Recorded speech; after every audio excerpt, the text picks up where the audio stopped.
Alright, well this is Aaron Squire coming to you guys tonight again, and we've got episode 43 tonight, and I forgot what I titled this. Actually, let me look at it real quick here. Whatever. It's basically 43. We got a deck doctor, Cory's blog, some news, a game industry, journalism, debate to talk about, a lot of things. I'm welcoming Goldensaucer guy back to the show. I'm not sure what episode we did a interview on, but you know, I'll post that in the notes down below on the YouTube when this gets syndicated, so make sure to check that out. Goldensaucer guy, how was your week? Let's just start with that before we go in. Let's not hit it too hard. Yeah, it's been a good week. It's pretty chill. I like being on the show. I don't get it on enough, every other week. Well, yeah, I mean, I try to, change it up, not, play some favorites or anything. Of course, just remind everyone out there that, if you do want to get on the show, if you just basically have to be some sort of content producer, which means you could have a Twitch channel, a YouTube channel, you could just post things on Twitter, you could be somebody that runs a forum or just runs, you do a lot of different things, and I will accept you. Come on my show, we can promote you and get you out there and make sure it is that you're getting more viewership for that. So I want to make sure that I'm giving back to the community as much as possible while I'm trying to build up this channel as well. So yeah, please don't have to look at my face all the time. I mean, really.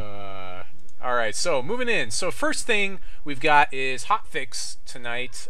This was sent out yesterday. Basically, if you guys hadn't heard, you should be able to go to the Proving Grounds and get 100 gold whenever you do the matchmaking with the choose random opponent. So they're trying to get that tested out. Nobody's clicking on that button, so please get out there and try using that button. Of course, you might have to patch your client. If it's not working, you might just post it in the channel and see what the channel is doing, to ask, say, hey, is this actually working? Or because like before with the last patch, there was some problems where it kind of got snuck in, where sometimes it was firing and sometimes it wasn't. And so like if you got the gold, that's great, but if you didn't get the gold, they weren't going to reimburse you. Goldensaucer guy, your thoughts on this? Or Oh, that's cool. I like getting gold. I played today. I played like 14 matches today, prepping for an event I can't actually do, but but not the point. So I've been playing a lot today. I played like 14 games, and I have a lot of gold now, relatively speaking, for just doing nothing, which is really neat. So I'm all for it. Yeah, and it's going to help get move some product around on the auction house. I think it's a really a good thing. Get some people some commons and things. The other thing that you're talking about would be the HexTCGPro finals for the challenge series. So make sure to get out and check that out tomorrow. We'll be going over my deck at the very end of the program. I'll be showing you exactly what I'll be playing. I've already submitted it to John, so it's already set in stone. It was an invitational. It's too late. That's right. It's too late to change my mind. It is an invitational, so there are 3 pods of 8 people that will be playing tomorrow. So that's 24 people, and then the top 2 out of each of those pods are going to make, or maybe it's 4 pods of 8 people. Anyways, basically the top 2 out of each pod is going to go on to the final. So it might be 4 pods of 8. Maybe that's what it is, because that makes more sense because math. Well, tomorrow I'm going to join 128 man with my deck. I'm very excited. This just so happens to be the first weekend you guys are running an event where I don't have to work. So yeah, I'm just a little salty, That's all. He thought that he could just show up, just walk in, be like, hey, I'm Goldensaucer guy, you guys. So look. Have you seen the name? Have you seen the name? I mean, yeah, it's over here, right? Can I do this? All right, let me just. I got my cards, so. I got a deck. Here's my list. So moving on, Cory has sent out another blog entry this week, and he's talking about how he got into the game industry, and this is always interesting to me. In fact, I talked to Drew Walker about this a little bit, how he got into the game industry, and he talked about how he kind of knew some people, but he did have some professional skill, and during his interview, what the neatest thing was about his entry into the game industry is they were like, hey, come up with some raids for the WoW TCG, and he came up with like 2 or 3 raids on the spot, and that pretty much is what he said landed him the job. Plus, he had some inside people. He just didn't have the experience that some other people had. Cory also was kind of in the same boat. I'm not going to spoil too much. Make sure you get out there and read his blog entry. But basically, he had a marketing degree, and he was doing a job he didn't want to really do. He's working like at a fashion place that I guess is one of their type. Chess King, I guess, was the place. Very 80s. This is what he looked like back then. And he basically got a chance to through playing from playing a popular TCG, as he likes to say in his article, at the Costa Mesa Women's Club with a bunch of other high-end players like Brian Hacker, John Yu, and Frank Gilson. He met somebody from Virgin Studios, the people that made Command and Conquer, and that's how he kind of got his start in the company. The guy contacted him, and he did an interview with the company and became their head of marketing, and he worked really hard at getting that job. So yeah, I mean, it was really an interesting story, an interesting read. I suggest you guys all get out there and take a look at it. So anyone else, anything else you got to chime in there, Goldensaucer guy? No, go out and read it. I mean, and then Cory put something out. It's pretty good. Like, they're longer articles, so just know that you're going to get some information. I mean, the guy, he definitely is good at talking and maintaining, you know, this long, interesting story, and it's really good. Also, there's that thing at the bottom of it that's kind of fun, and I want to talk about it. Yeah, so he did spoil a card from set 2. This is the Citadel of Adamanth. It's an 8-cost, 2 diamond threshold card. It says, create 4 castle walls, 3 burning oils, and 2 sniper towers, and put them into play. Is a basic action, so you could actually find some way to maybe pull this back out of your graveyard and do it again, which would be interesting as well. The card is an 8-cost. It's in diamond.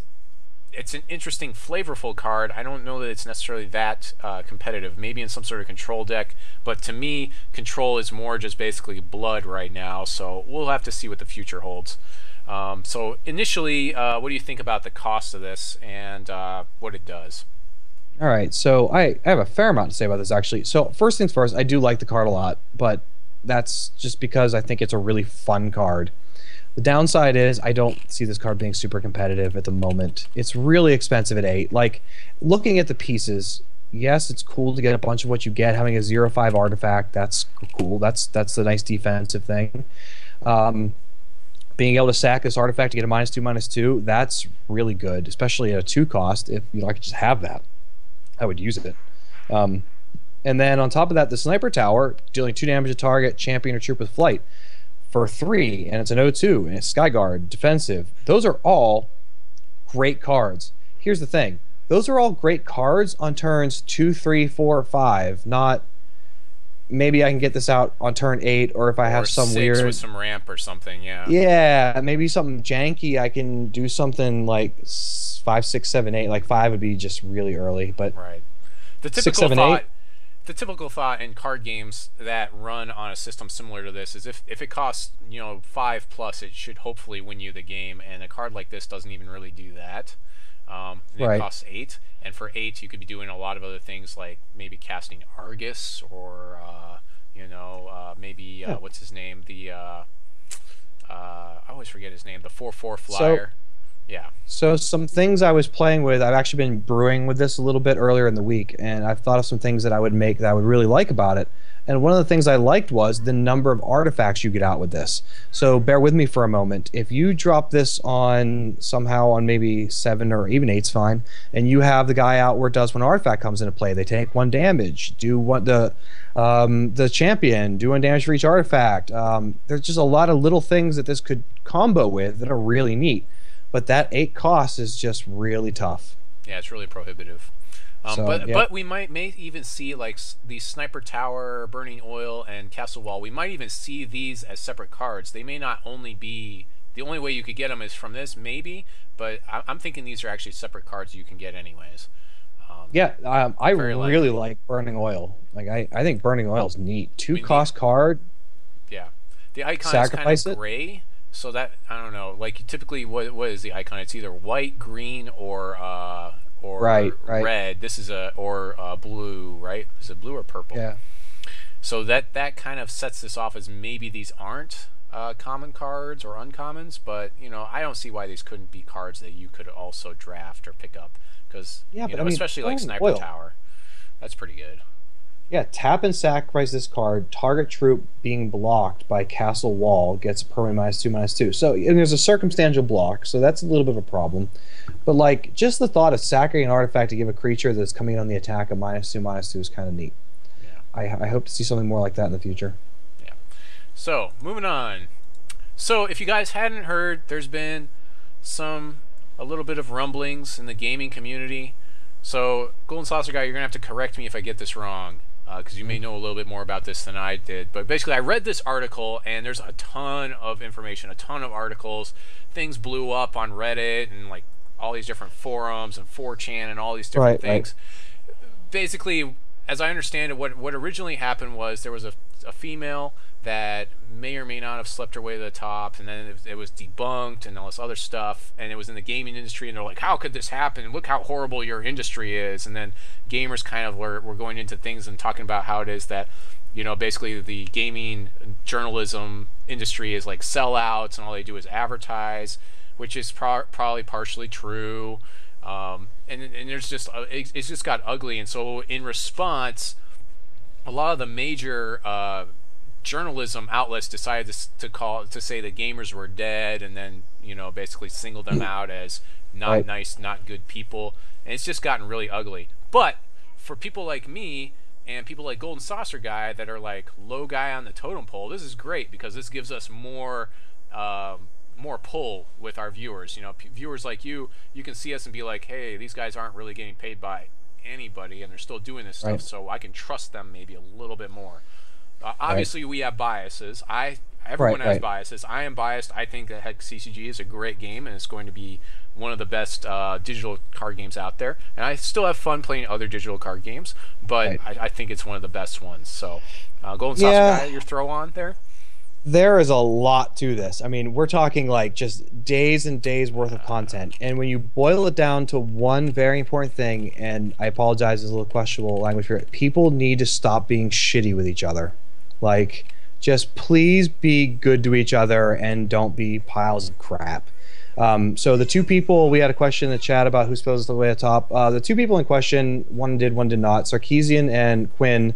The issue was there was a person that believed that supposedly while dating someone else slept with someone from Kotaku and got a good review, but that's been kind of debunked. And then the gaming community went off, and they highlighted another issue where women in the industry are basically like treated very poorly, and gamers, there's a portion of the gaming industry that rose up to fight against these women who are doing things, and they got very misogynistic and sexist, and there's a lot of problems. So in the short to all of this is, the gaming community has a lot of different kinds of people, and we need to stand up for people who do good work and don't let people get away with being shitty to one another.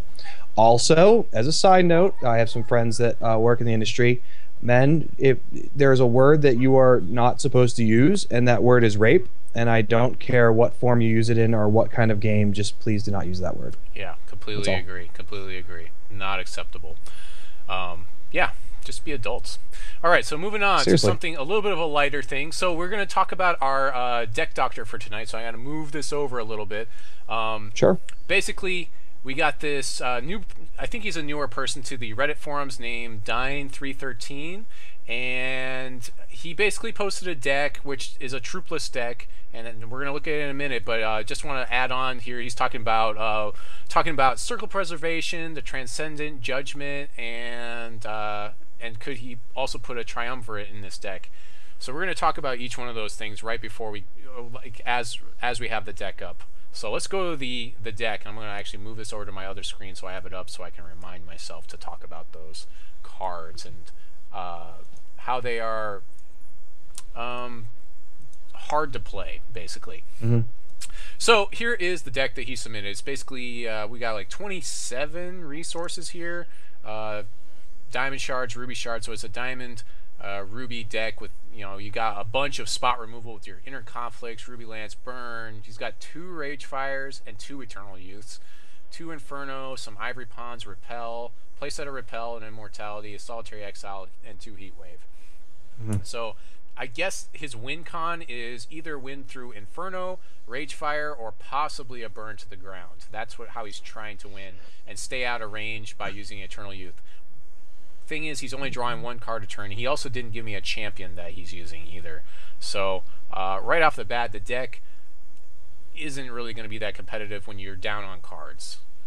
Just to say that right off the bat. Yeah, I mean, there's a lot of little things that I think I would like to see changed just right off the bat. Right. First thing to address is the first thing listed is his shard numbers. 10 and 17, so you're looking at 27 shards total. Doing the math Pokemon on that. Numbers. That's Pokemon numbers. That's, you know, Yeah, you're looking right now. Yeah, I mean, the number really needs to be closer to 23 or 24. Probably 24 since you're running an X His damage curve cost. is amazingly low for like a newer deck. I mean, he's only playing like his 3 is his top end. So right. The thing is, the only problem is he's got a lot of double thresholds. Yeah, so we're looking right now at probably putting each down to 10 and putting some Shards of Fate in. Right off the bat. So before we do any changes to the deck, let's talk about some of the cards that he mentioned here. So first thing, let's go ahead and go over, and we'll have the cards up so in case people don't know what they look like. The first one he put on here is the Triumvirate. So if you guys don't know, there are all these lords, and they can make the Triumphants.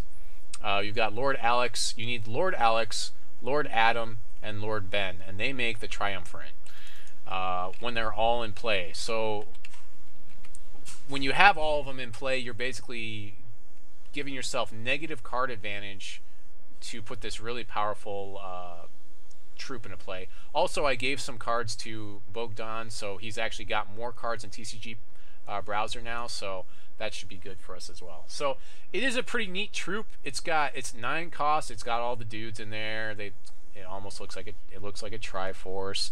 Flight speed, steadfast, troop attacks. You draw cards, 3 health. We've talked about this before. It does some super crazy good. Yeah, so just crazy good things. However, 1 murder and you've just basically 3-for-1'd yourself. Yeah, murder, bounce, freaking Repel. He's running all of these Buccaneer cards in his deck. Yeah. Buccaneer pops them back to your hand. That sucks. Yeah, so I mean, there's a lot of things. I mean, if people are running removal, they typically want to run removal that deals with as many threats as possible, and things like murder, repel, those are popular because they do deal with this. The only thing it doesn't really deal with as well is maybe some ruby damage spells. Right. And he does have speed, so you do actually get to attack with him the turn that comes into play, but this is probably not going to be a thing for this deck. Additionally, when we look at some of the other things that the lords that make up this, you're not really getting the full value out of playing those lords. So like with Lord Alex, we want to be able to inspire some 3-cost troops with this guy to give them that speed. In fact, having this guy in play is probably better than having the Triumvirate in play because he just does more for your board state. Let's see. Lord Ben is pretty good by himself, but you got to run a lot of humans, and we're not doing that, and so he doesn't really do a lot for our deck either. Lord Adam is probably the most acceptable because all he is a 4/4 steadfast by himself, and he's the one that triggers the Triumvirate. It would have been nice if he had more abilities, but that's what he does. So probably not a good choice. Anything else to add on there? No, I mean, back when we were in alpha and we had access to everything, I put together a deck that had 4 ofs in there and card draw and burn and removal and things like that, and it was neat. But it's like if you don't pack your deck with those things, you're just not going to get it. Right. You probably won't happen. I mean, you're already in Sapphire, so you probably run Countermagic to protect it, but then you're getting into a place where it's like I have all these guys in a play, and then I put them all, and I make sure I have Countermagic. It's just a lot to ask. Yeah, and I was getting hit removal, and I had to bounce my own guy back, and I'd have to give spell shield, and it's too much. It's too much. Oh, you can pull out a lucky hand turn 4. You're having 9/9. They can't touch it. You swing in with card advantage, and they rage quit. But it's like, how often do you have that happen? Yeah, I mean that's a god hand. So, moving on. Circle of Preservation. Let's talk about that. This feels like it's always been kind of like a reserves game 2, game 3 card to me. It says once per turn, 0. The next time target card or action would deal damage to you this turn. Prevent it. Put a constant into your hand, and it gets permanent cost +1. So next time it's 4. The next time it's 5. Eventually it gets out of range. You can't cast it. This is a card that's kind of cute. It might be okay in draft. It may be a one-of for a very specific situation, a very narrow situation in your reserves, but I would never main deck this card. I have not found a time that it was actually legitimately really good. Find me a scenario. He actually is running a much better card already, which is the what's he running in there? I can't. Solitary Exile. No, Eternal he's running. Youth? He's Immortality. Running, there we go. Immortality. He's running Immortality, which is much better. Right. It just does pretty much the same job, and it handles every threat. So if like especially right now, because the meta game is basically 3 decks. Is basically Tempo, Mono Sapphire Tempo, Blood Diamond Control, and some sort of incarnation of what do you call it? Gore Feast. You know, you've got all your different Gore Feast flavors, right? Gore Feast, you can stop some of the damage, but you can't stop all the damage with the Circle of Preservation, whereas Immortality gives you the chance to do that. Plus, it's quick action speed, so your opponent can't play around it as easily. Right. Okay, so moving back to the deck, or the cards that he's mentioned that he wanted to take a look at here. The Transcendent is probably like the most playable in here. Right. It runs into some of the same problems. He's talking about the Transcendent, which is what the Ascetic Aspirant turns into, I believe. Right. Yeah. So again, the bigger problem with this is when it turns into the Enlightened Seeker, not only do you have an 0-1 on the table, which can get killed by pretty much every burn spell and most of the removal in the game can deal with this guy, you can't cast any cards. So the optimal hand to have with this guy is you play him, and then you give your opponent only 1 turn. So you have to be sitting at 6 cards in hand, basically, or 7. You're not going to be holding on to cards with this deck. You're going to be dealing with threats. I mean, you might be holding on to some of your cards, but for the most part, you're not going to be. You want card draw if you're going to try to play this guy, and that's not what we have in this deck right now. So, I mean, this could be an okay one because it can draw you your Ragefires over and over again, which is a win con. And I've done things like that, but yeah. So what he does when he's fully transformed is he allows you to top deck any card from your deck. Basically, draw a card from your deck, put it in your hand instead of drawing, which also works every time you draw a card. So if you have a card that draws you 2 cards, you get to do it twice. Yeah, anything else to add there? No, I don't. The Transcendence is a good card, but not in this scenario, and it's not a great card, just, you know, good. I mean, I can think of some scenarios where I would use it where you get the cards that allow you to draw more cards per turn, or just draw cards in general. Then maybe I would try to use it. But yeah, if you're using a deck where you're clearing out your hand, it's very counterproductive. Probably the best thing about him is he's a 3/4 body. I mean, that's probably the best thing about him, seriously. Okay, so moving on to the Judgment card that he mentioned. Now this is another one that you really gotta theory craft to understand why it's not a great choice. So Judgment is the only sweeper in Diamonds currently. It says destroy all cards with cost less than the highest cost amongst the cards you control. So that means I have to have something in play, and that means it needs to be pretty big. So this sees play as a one-of when you're playing things like King Gabriel, because both he and his pet are 6 costs, and that's a pretty good cost to be at. I mean, Mono Wild doesn't see as much play, competitive play, as it used to, so a lot of times like those really big fatties that you couldn't deal with you don't have to worry about. But again, this is a card that's like a one-of at best in like that particular situation, and because it's just very difficult and very narrow to use, it's not going to see a lot of play. So go ahead. So there's the issue, obviously the card doesn't work, number one. You have to change the entire tone of your deck to make it work, and then on top of that it turns into a situational card. So you're changing an entire deck for a card that is very situational, and there's just, to me, I'm like, let's just get out of white and start using Extinction. Yeah, exactly. Yeah, Extinction is pretty much the best sweep right now available to us. So, alright, so moving back to the deck. So what can we do? I don't know that we want to necessarily keep this Troopless. It feels like he kind of wanted that. That was kind of in the flavor of the deck. So we'll try to maybe stay true to that somewhat. We're in Diamond and Ruby, so we should probably figure out a good champion to have here. Let's see here. So let's look at champions first. Maybe that's what we'll do. I was actually looking at this and I was like, you know, we should probably just come out of Diamond. That's what I was looking at. If you want to do this, typically you're going to go into Blood so you can get that Extinction. Yeah. I mean, in reality, too, where do we draw our line at for this deck of how far away are we getting before it's no longer this deck anymore? So Right. I would definitely Exactly. focus on what it is he looked like he was trying to get done. Right. And I'm not against this deck at all. I just see there's some places, an opportunity to do some things differently. Right. And I love this deck actually because it just points out a lot of things that a lot of people that are new to TCGs do, where they just can't focus. I think that's another great thing about deck doctoring this deck. Actually, we don't want sets. I want to have type, and we want all the champions. So what could we run in here? Well, we can take a bunch out right off the bat because we're looking at having no troops. Yeah, so exactly. Untapping all of them doesn't work. Adamantine Elite puts a troop in hand. That's a thing. Might be okay in here depending on what our shard count is, but no artifact, so there's a red one that's out.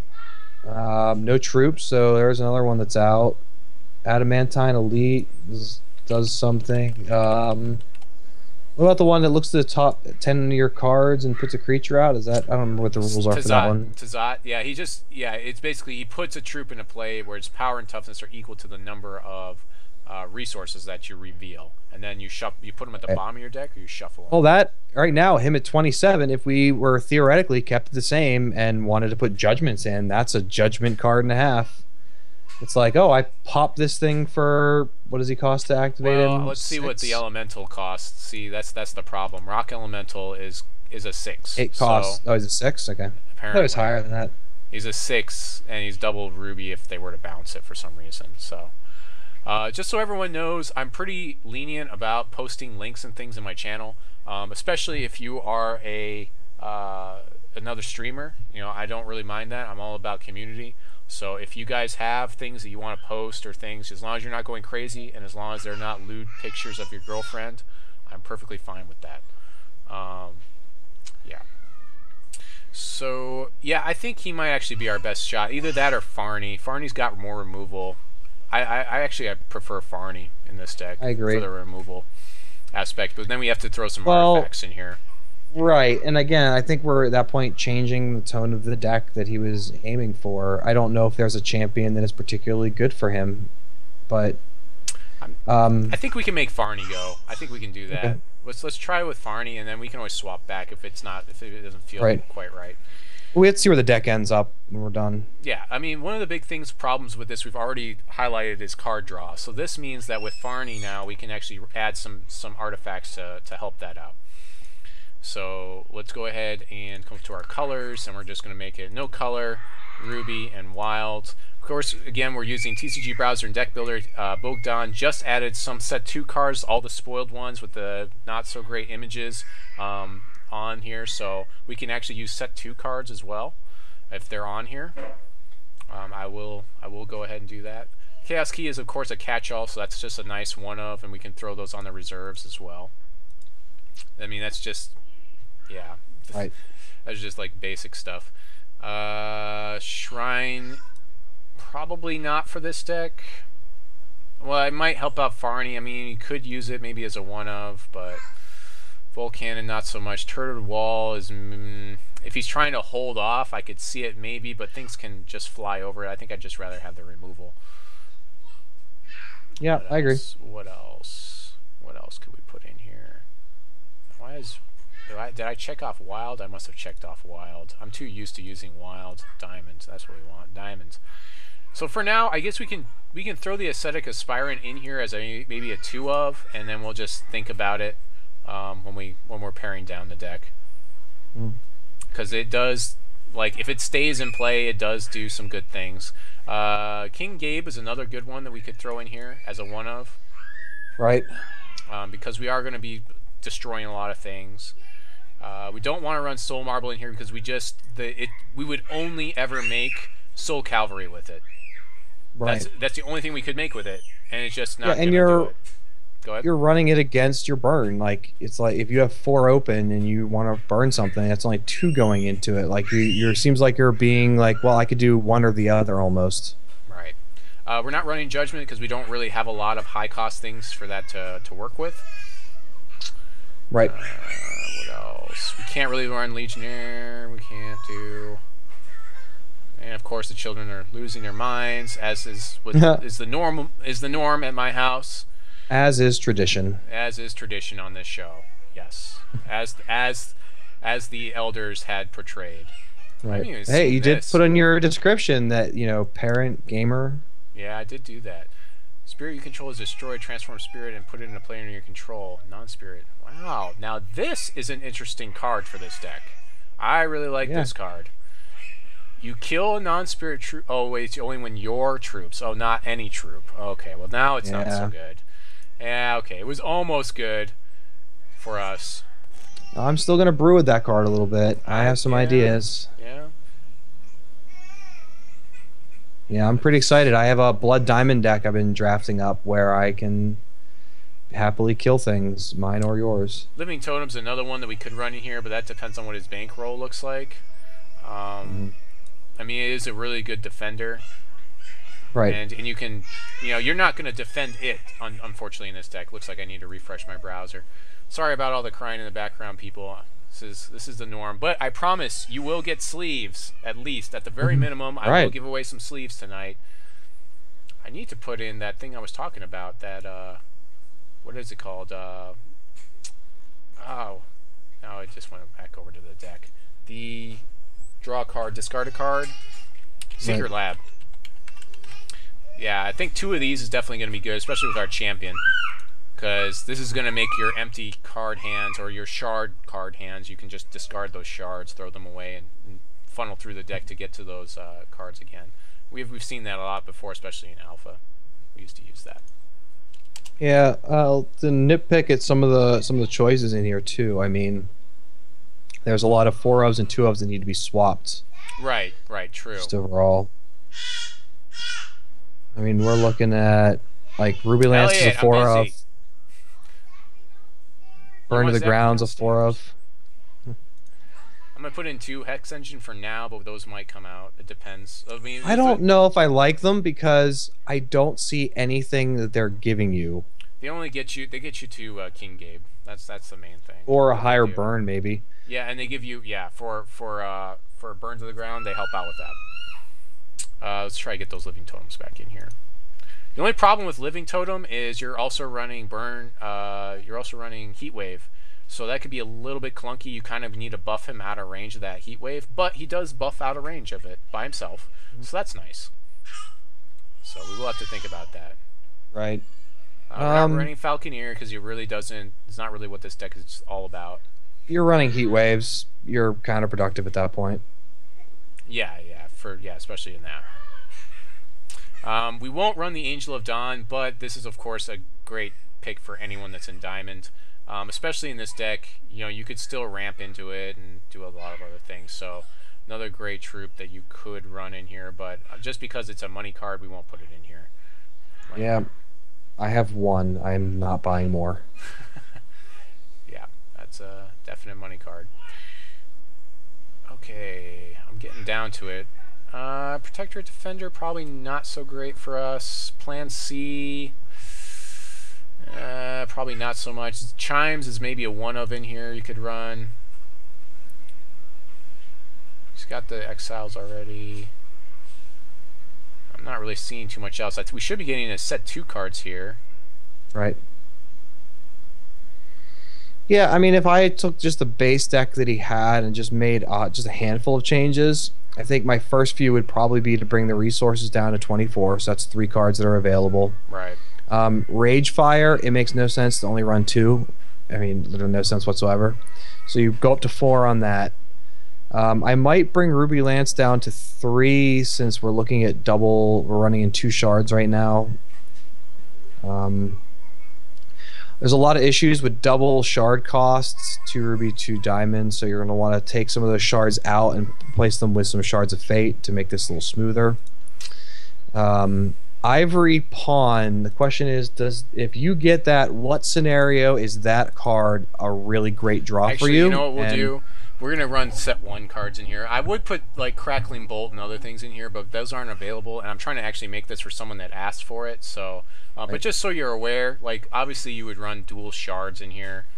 You'd run at least a playset of those. I don't know that you would necessarily need to run Shards of Fate after the dual shards are released, but you'd run other things like Crackling Bolt, Mentor of Flames, Psychotic Anarchist would be really good in here as well. This would be an amazing card for this deck.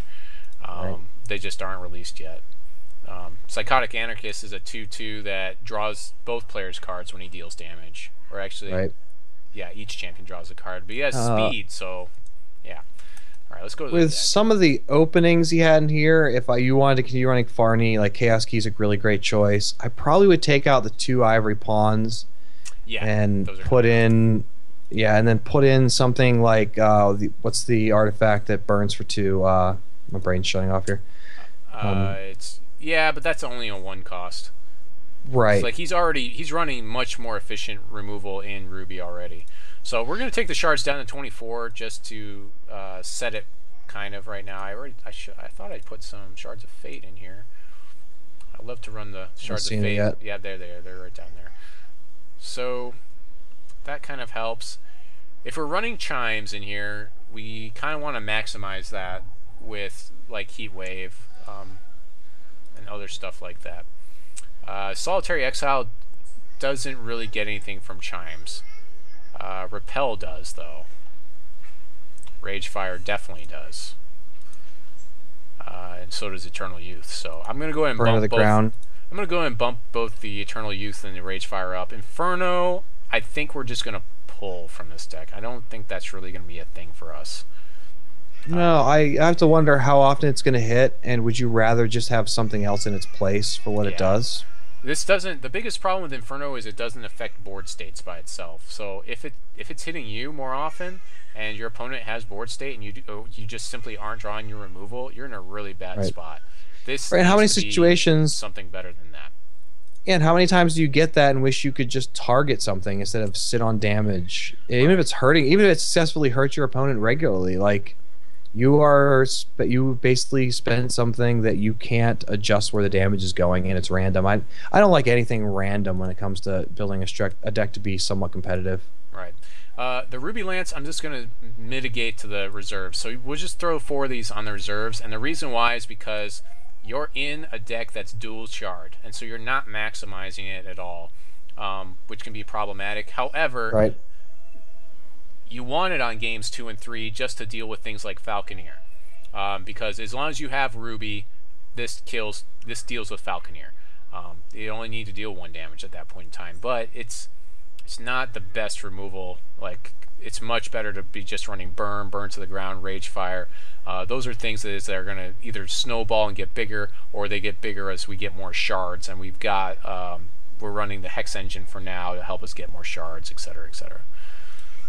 With a lot of decks running things like the Falconer and other low cost, even the Mirror Knight. I mean, you obviously would burn them, but Heat Wave does great for these smaller things where you may give your opponent card advantage, but at least you've cleared his board, and that's the most important part because you have no defenders. So I like Heat Wave a little bit. I also like Heat Wave late game if Chimes are out because you can start hitting. You can hit some things for higher damage. I still just really don't know about that Ascetic Aspirant. Yeah, I mean, it's probably not going to survive. Let's just be honest. The other thing it does do for you is it does draw cards and refill your hands, but you gotta be careful because you need to make sure that like when you do that, like you're allowing your opponent to basically just have board state. So you better either make sure they have no cards in hand or have like some sort of stale board state where it is that you're sitting on totem and you're like pumping it. It feels so counterproductive. Like your goal is to get stuff out of your hand and get kills and keep their board clear, and this card relies on you having cards in hand. So it's like this is good if you're already doing bad. Yeah. Which doesn't make any sense to me. I mean, I would love to be able to drop him out and just pull Ragefires continuously. That'd be great. So Immortality is another one that will move to the reserves. I actually got rid of it completely. It's not this deck. Immortality doesn't do what it needs to do for this deck necessarily. Only thing it does is it counters Gore Storm. That's what it does. Right. It's like, oh, you won't lose this turn, but you're going to lose next turn though. So well, with Gore Storm, it puts you in at least you can try to salvage something.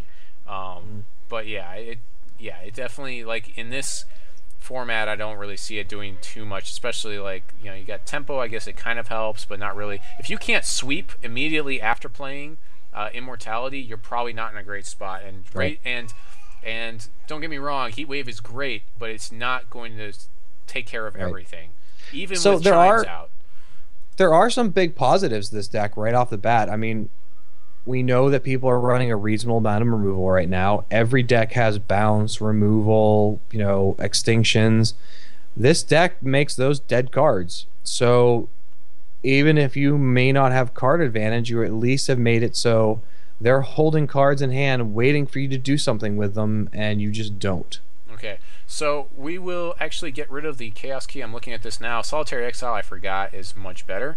So we'll just put 2 of those on the reserves, and we can actually get rid of our Chaos Keys completely. I forgot about that. So that's my bad on that one. Probably 2 Solitary Exiles main is perfectly fine. You know, it depends on how you feel, but most of the time, Solitary Exile is in here to deal with Soul Marble. That's what it's here to do. So you would side in 2 more if you're running against that Blood Diamond control. Chaos Key is, of course, really slow, and it's more for the ramp deck that doesn't have a lot of access to removal. Plus, not only is it hard to cast and do things with, it also is at basic action speed, so it's not quick action speed. Although I guess neither is Solitary Exile for that matter.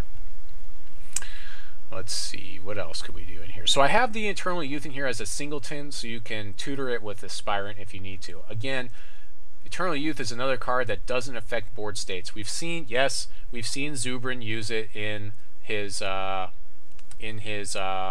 Fog deck, which does do some really good things, interesting things, but that's a deck that's completely different from this. That's one where it's just all kinds of sweeps, and it just gains a ton of life, and then it just absorbs damage. It's like, oh, you're going to attack me? I really just don't care, because I've got 100 life at this point in the game, and I'm just going to draw tons of cards with that life by using Pact of Pain, right? So, Yep. I mean, that's just a different deck altogether, but it does do some interesting interactive things with Aspirant if you need it to. This might actually even be another card we can just throw in the reserves for a specific situation, so I think that we can actually safely just do that. Pretty safely. So that puts us down to 62 cards, which puts us in a good spot, mostly. Again, the bodies do kind of help in some ways because we aren't drawing cards with this deck. Farney is not looking that great, to be honest. We've got 2, 3, 4, 5 artifacts. You're not going to be able to use them that often, so we need to switch our champion or possibly ever. Yeah, or possibly ever. Because if you don't have any artifacts in play, he does nothing. So yeah, so he really at this point looks like he's for a different deck, and I think what we can do is reduce our Hex Engines down to 1 as well. Right. So let's go ahead and we need to figure out what champion we can play in here that would be reasonably good. So yeah, let's go back over here. Let's see if I do champion. Yeah, I mean, if I was going the direction of trying to keep his core concept intact, I might just a couple fast changes. Like I said, I would bring their shards down to 24. I would increase the number of Ragefires, possibly, you know, the gain life option. I would probably bring Burn to the Ground down to 3. I would get rid of Ruby Lance, sideboard it. I mean, there's a lot of little things to make this move smoother. Just looking at our options right now, it looks like the option is basically either Tizat or Lady Elizabeth, and that's not really that great. I like Lady Elizabeth. That's the one I like because she does at least give you some sort of a troop. She's also really good when you're playing what's his name? Oops, I have to get rid of Farney. She's really good when you're playing the Ascetic Aspirant because you need to have cards in your hand to flip this guy as soon as possible. I cannot say that enough. And she puts another card in your hand which you can hold on to help you get there. So that is actually just because if you decide to run Aspirant, that is probably why you would run Elizabeth, and that actually makes some sense. And that's one less turn that you have to wait. So yes, well, you draw a card at the beginning of your turn, and then I believe you draw one at the end when you've got, let's see, Seeker. At the end of your turn, draw a card. Then if you have 7 or more cards in hand, transform it to the Transcendent. So optimally, what you want to have is draw a card at the beginning. You want to be at 5 cards at the beginning of your turn. Draw a card at the beginning of your turn to go to 6, and then go to the end of your turn because you can't play any cards. All you can do is maybe buff some things, and then get it transformed into Transcended. That's what you optimally want to have. You want to have 5 cards from one turn to the next. You can still use your champion power to get you there, to help get you there as well. The other problem you're going to run into, the other clunky thing about running this card is you can't cast any cards. So if for some reason you're at 6 and you start your turn, you draw a card and go to 7, then you go to the end of your turn, draw a card and go to 8, you now have to discard a card. At least your guy flips, but now you have to discard a card. So yeah. Probably not the best.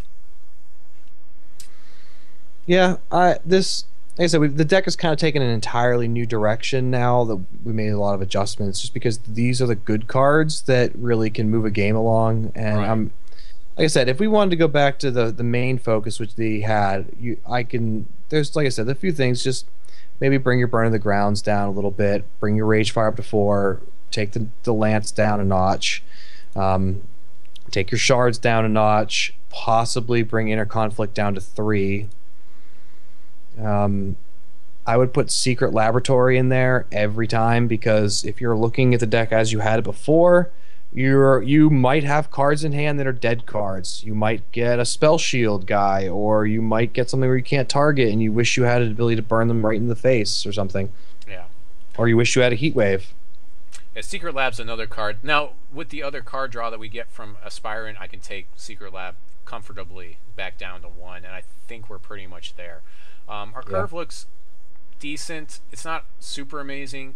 To get us up into the 6 and 7 point range, we do have Hex Engine to ramp us a little bit, and there's only one of those. But for the most part, you can sit on. Hopefully, you can sit on 2 cards. You can sit on King Gabe and Chimes for a while you just destroy everything on the table, if you have to. So I think that this is pretty much as good as we can get it. We do need to do our shard count and stuff, and it looks like we've got 4, 5, 6, 7, 8, 9, 10, 11, 12 minus myself and Moobot and you.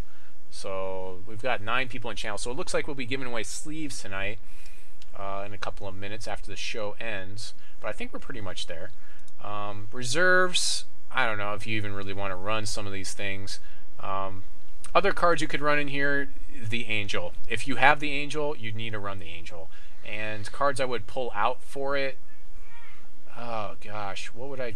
Yeah, I don't know. I think you play the deck a bunch in just the... I would probably get rid of Chimes. Yeah, I'd play this deck a bunch, see what you lose to. I mean, once you start losing games and stuff, you know, you'll find out what you need to change. I mean, you never know. Yeah, the deck would probably look completely different if you had Angel in it. Like, I would get rid of Chimes, Secret Laboratory, and Aspirant, and then I would change my champion, because now you have more troop base, so I might go with something more like Polymus to give my troops +1/+1, or I don't know. You could use Polka, but that doesn't really feel like that's this deck, because it's not super aggressive. It's more like destroy everything, control-y, put spot removal, and then win the game through something else. Yeah, that's pretty much it though. So yeah, anything else to add before we close? Oh, I guess I should show you guys my tempo deck for tomorrow. So this is going to be the deck I'm going to run tomorrow. This deck has not been drawing well for me, and it is somewhat of a risky deck to play, honestly.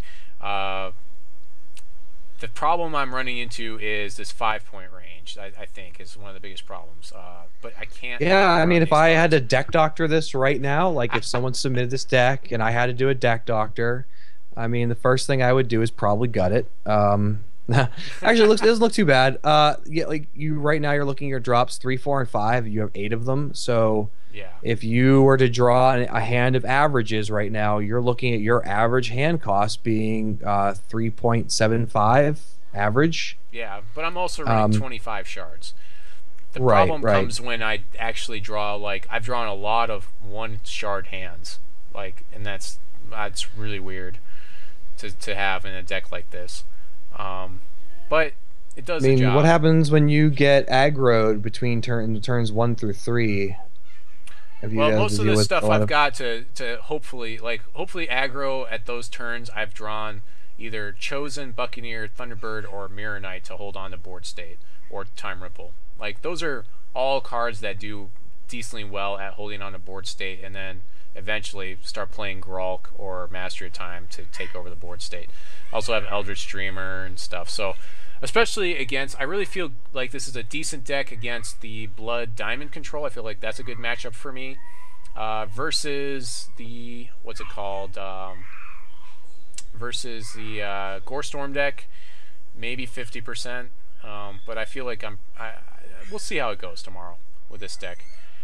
Yeah, I mean, it seems like you could get a poor mix of cards relatively often that doesn't allow you to have control of that game in the turns 3 and 4 that you really need to take over the game. Yeah, it's very possible. Very possible. This is kind of modeled after, what's his name? He won the last the guy that won the last HexTCGPro tournament. It's kind of modeled after that guy's deck. What I did was I basically swapped out. He had Peak, so I swapped those out for Thunderbird and Mirror Knight. And he also runs Storm Colossus, which I have on the reserves. So right.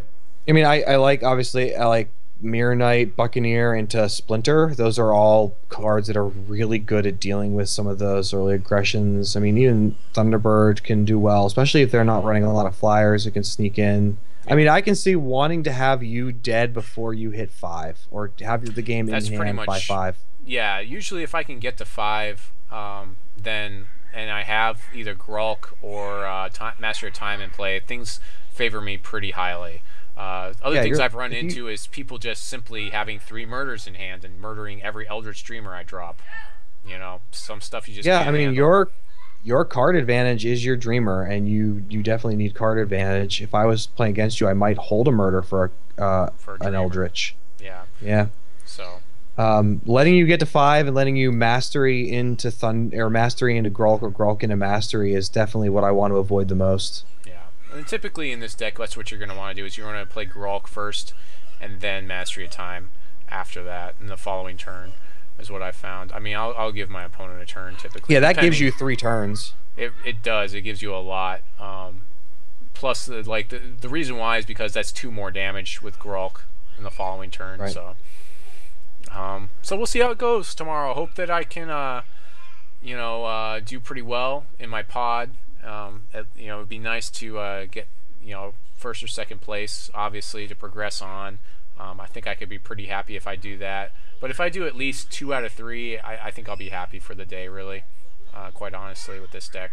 Reserves, like I was saying before, more Mirror Knight, Eternal Guardian, Storm Colossus. Force Sapphire Shard is probably like my biggest card playing against what do you call it, Gore Feast, because it just deals with what's his name. Anyways, I mean that's the big thing with that guy. Time Ripple is of course really good against Blood Diamond control, and Mirror Knight's pretty good there as well, along with Eternal Guardian and Storm Colossus. I've got Yesterday in here. I'm not sure that I really needed to put it in here or what should have taken up that spot. You know, when you're in a mono shard right now, you only have 1 set to select from, so your selections can be somewhat slim. Chaos Key is another one that I can use in the Blood Diamond control to deal with some of their stuff that can be problematic. Yeah, I mean, if you're required to use Yesterday, you're in a game. It's a longer game anyway, and you're worried about the long game troops, which is not Ruby with a Falconer right now. It's not a few things. So Yesterday is a good card. I'm just trying to think of a scenario where that is the card you absolutely want to have. Grum is asking me what time tomorrow, and apparently, according to what I put in my calendar, I said 10 a.m. is Central Time is when it's going to start. That'll be right, 'cause it's 11 Eastern for me. Yeah. I don't know if Guardian was ever not working. I didn't know he wasn't working. I didn't have any issues with Guardian, but I don't use it, so. Yeah, I haven't. Hopefully it won't come up. Yeah, right. So that is the deck for tomorrow. So we'll go ahead and close out the episode here, and I really thank you guys for coming out. Of course, we'll do the giveaway in a couple of minutes, so stick around for that. So tonight on Deck Building with the Squire, I had Goldensaucer guy on again, and we talked about some of the news. Not very much news, really, just basically play some random matches, get some gold, and that's pretty sweet. We went over Cory's blog and how he entered the gaming industry and how interesting that was for him, and basically it's a really interesting read, so I expect you guys to get out there. We talked about some of the gaming journalism problems that have been going on recently and how that can be a black eye on the mainstream journalism, the high-end people, but it helps out little guys like myself, Goldensaucer guy, all the other people that are out there trying to make their way on YouTube and stuff like that. Right. We're just too legit to quit. And then we went over the Deck Doctor, and this was for, let's see, I named it, I did name it. Oh, this is my Saf Tempo deck. Hold on. This is for Dyne 313, so I hope that you appreciated that. We did get some more money cards in there, so that might be a little bit prohibitive. So if that is a problem, let me know, and I will take some time out and work with you and try to figure out what you can do with what you've got. Another thing you could do is maybe just send me some of the things that you do have available if you guys do just submit Deck Doctors to me, so that way I know the confines of what I have to work with sometimes, because you know not everybody has a full collection. So yeah, that was pretty much it for tonight. So until next time, this is Aaron Squire signing off, saying God bless you and your families. Try not to race too much, and I guess Goldensaucer guy saying saying bye and have a good one and be really great to each other and don't be a jerk. All